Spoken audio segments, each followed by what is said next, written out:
وہ جگہ ہے میرا حلقہ جس نے تربیلا کے لیے سب سے زیادہ قربانیاں دی. آج بھی میرے اجداد کی قبریں اس تربیلا جھیل کے نیچے ہیں.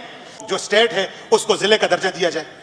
نہ وہاں پہ روڈ کی سہولت موجود ہے, نہ وہاں پہ کالجز کی سہولت موجود ہے. باقی اسٹیٹس کو آپ نے بڑی سہولیات دیں تو اسٹیٹ کا یہ رائٹ بنتا تھا کہ اس کو اسی وقت ڈسٹرکٹ کا درجہ دیا جاتا. بہرحال اب بھی کوئی نہیں کیا ہوا, تو اس کو کائنڈلی آپ نوٹ کر لیں. جناب اسپیکر, آج میں مسلسل 12واں بجٹ پاکستان تحریک انصاف نے جو پیش کیا, علی امین خان صاحب اور ان کی جملہ ٹیم کو مبارکباد پیش کرتا ہوں. جناب اسپیکر, یہاں پہ تقریریں کی جاتی ہیں, بجٹ کو تنقید کا نشانہ بنایا جاتا ہے. بقول احمد بھائی کہ نئے MPs کو ہمیں سمجھانا بھی پڑتا ہے. ہم نیو کمرز ہیں, لیکن اپنی اصلاح کے لیے ان کے ساتھ اس تقریر کے بعد پھر بیٹھا جائے گا.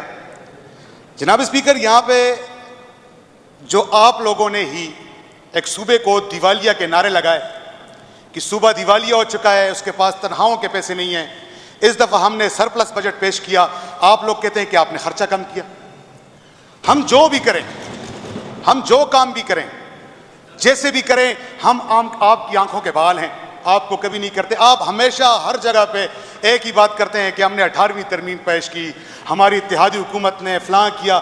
آپ کی ہی اتحادی حکومت نے تاریخ میں پہلا بجٹ پیش کیا جو اسمبلی کے فلور میں بعد میں آیا اور IMF کی ویب سائٹ پہ پہلے آیا. مجھے تو انتہائی شرم کے ساتھ یہ بات کہتا ہوں میں کہ یہ جو ہمارے اوپر تنقید کرتے ہیں, ہم نے اپنی کارکردگی دکھائی, ہماری ٹیم نے ایک بہترین ورک کیا, لیکن مجھے افسوس یہ ہوتا ہے کہ جو جمہوریت کے چیمپئن بنتے ہیں, آپ سے پہلے بھی IMF سے لون لیا گیا, لیکن یہ وہ تاریخ کا وہ گندا کاغذ ہے جو اسمبلی کے فلور پہ آنے سے پہلے IMF کی ویب سائٹ پہ لگا.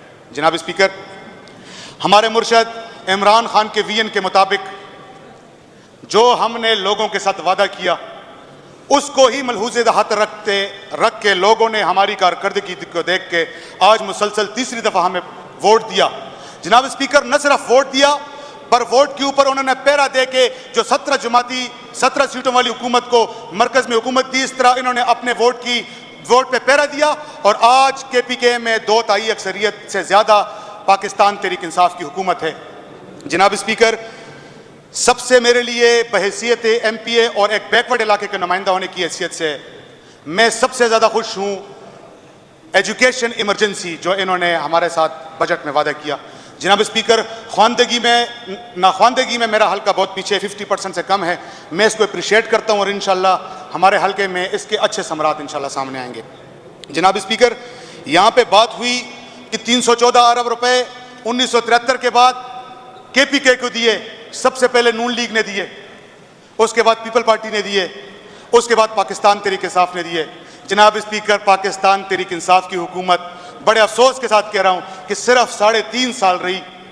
اور مجھے ایک شعر یاد آ گیا کہ شاعر کہتے ہیں کہ نازل کر اب عیسیٰ کو, اب بیچ خدایا مہدی کو, دیکھ دجال آزاد ہوئے اور پھولوں کے کیا حال ہوئے. آپ کا بجٹ, آپ نے پیسے دیے, 350 سالوں کے ساتھ کمپیریزن کریں, 3.5 سال کے ساتھ کمپیریزن کریں, آپ نے کتنے پیسے دیے اور پاکستان تحریک انصاف نے کتنے پیسے دیا. حالانکہ ہمارا گلہ ہے, یہاں پہ اپوزیشن لیڈر صاحب اٹھ کے چلے گئے ہیں, انہوں نے بہت لمبی تقریر جاڑی, لیکن ایک بات میں آپ کو بتانا چاہتا ہوں, میں ایسے حلقے سے میرا تعلق ہے جہاں پہ لوگوں نے نواز شریف صاحب کو الیکشن میں شکست دی اور انتہائی بری شکست دی. آج بجلی کے کھاتے میں آپ ان کی سربراہی میں ایک کمیٹی بنائیں کہ میرے صوبے اور خاص کر کے میرے حلقے کے لوگوں کے ساتھ جو ڈرامہ ہو رہا ہے, جو لوڈ شیڈنگ کی جا رہی ہے, اس کے اوپر یہ جرگہ کریں اور تاکہ یہ بجلی کے جو مسائل ہیں وہ ختم ہو جائیں. آپ لوگوں نے ڈیم بنا دیے, اس کا ہمیں کوئی فائدہ نہیں. آپ نے ٹارگیٹ کر کے آپ بجلی کے کھاتے میں خیبر پختونخوا کے لوگوں کے ساتھ زیادتی کر رہے ہیں. جناب اسپیکر, اب میں اپنے حلقے کی طرف آتا ہوں. جناب اسپیکر, انتہائی افسوس کے ساتھ کہ ایک دفعہ ہمارے MPA صاحب وہاں سے رہے, آپ کو اپنے حلقے کی تاریخ بتاتا ہوں. جناب اسپیکر, 1952 ریاست پاکستان کے ساتھ الحاق کیا, غیر مشروط الحاق کیا. آج اس ریاست کو 6 ضلعوں میں تقسیم کیا گیا ہے. جناب اسپیکر, سب سے ایجوکیٹڈ حلقہ تھا, سب سے اچھی ریاست تھی, اچھے معاملات وہاں پہ چل رہے تھے, لیکن آج اس کو پسماندہ رکھنے میں کوئی کسر نہیں چھوڑی گئی.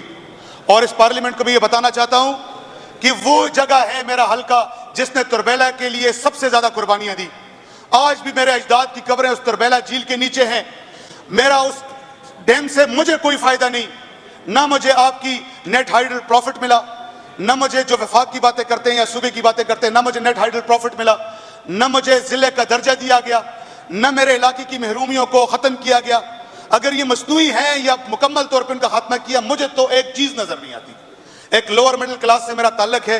میں اپنی حکومت سے کہتا ہوں, اور جو وفاق کے یہاں پہ نمائندے بیٹھے ہوئے ہیں, اتحادی حکومتیں ساری, ان سے کہتا ہوں کہ آپ نیٹ ہائیڈل پروفٹ میں ہمیں پیسے دیں کہ میں اپنے حلقے پہ لگا سکوں. جن لوگوں نے قربانیاں دی, جن کے اجداد کی قبریں آج پانی کے نیچے ہیں, جناب اسپیکر, اس کو کسی نے نہیں دیکھا. میرا حلقہ انتہائی خوبصورت ترین علاقوں میں سے ایک علاقہ ہے, آپ کو پتہ ہے.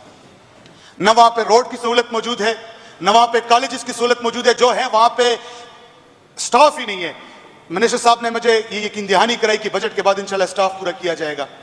سب سے بہترین معدنیات میرے حلقے سے نکلتی ہیں جناب اسپیکر. اس کا میرے حلقے کی نقصان ہے, سڑکیں تباہ ہو گئی ہیں, لیکن گلے شکوے جناب اسپیکر, میں یہ بات کرنا چاہ رہا تھا کہ میں اپنے حلقے کی وہ نمائندگی کروں کہ میرے حلقے نے اس صوبے کو کیا دیا. آج جو ڈی آئی خان میں بجلی جل رہی ہے وہ میرا تربیلا ڈیم کی وجہ سے جل رہی ہے. اپوزیشن اور حکومت کو وہ نہیں دیکھ رہی کہ کس کے پاس میں چل رہی ہوں, اور جو تھوڑی جلتی ہے وہ آپ کی وفاق میں حکومت کی وجہ سے چلتی ہے. جناب اسپیکر, میری یہ گزارشات تھی. میرے حلقے کو اس کے صوبے کے ساتھ اور ملک کے ساتھ جو وفاداری تھی اور اس کی قربانیوں کی بدولت اس کو پریورٹی دی جائے, اس کو سر فہرست رکھا جائے, اور اس کی جو محرومیاں ہیں اس کا ازالہ کیا جائے. بہت بہت شکریہ. آپ کے حلقے کا یا آپ کی پوری اسٹیٹ کا؟ نہیں, حلقے میں ہی آتی اسٹیٹ. میں تو مطالبہ کرتا ہوں کہ میرے حلقے کو جو اسٹیٹ ہے اس کو ضلع کا درجہ دیا جائے. کچھ قدرے بہتر یہاں پہ کچھ علاقوں میں کسی ضلع کا مخالف نہیں ہوں جناب اسپیکر, لیکن میں چاہتا ہوں کہ اس کی پسماندگی کے لیے ہمارا ضلع ہونا چاہیے. جس نے جتنی قربانیاں دی ہمارے حلقے کے لوگوں نے, تو اس کا وہ ہو جائے. بس یہ سی ایم صاحب سے بھی آپ ڈسکس کریں, اور وزیر قانون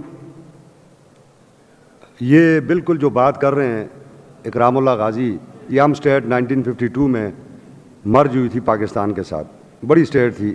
اب یہ تقریباً مانسرا, ایبٹ آباد, ہاری پور, سوابی, ان علاقوں پہ بہت ساری اس کی چلی گئی ہے, اور یہ بڑی پسماندگی کا شکار ہے. ایک اسٹیٹ جب آپ کے ساتھ شامل ہو گئی, باقی اسٹیٹس کو آپ نے بڑی سہولیات دیں, تو اسٹیٹ کا یہ رائٹ بنتا تھا کہ اس کو اسی وقت ڈسٹرکٹ کا درجہ دیا جاتا. بہرحال اب بھی کوئی نہیں کیا ہوا, تو اس کو کائنڈلی آپ نوٹ کر لیں. میں یہ سمجھتا ہوں کہ یہ ان لوگوں کے ساتھ بڑا ظلم ہے اور بڑی زیادتی, اور باقی باتیں جو انہوں نے کی ہیں اپنے حلقے کے حوالے سے, تو ان کی کنسیڈریشن ضرور کریں جی. Thank you.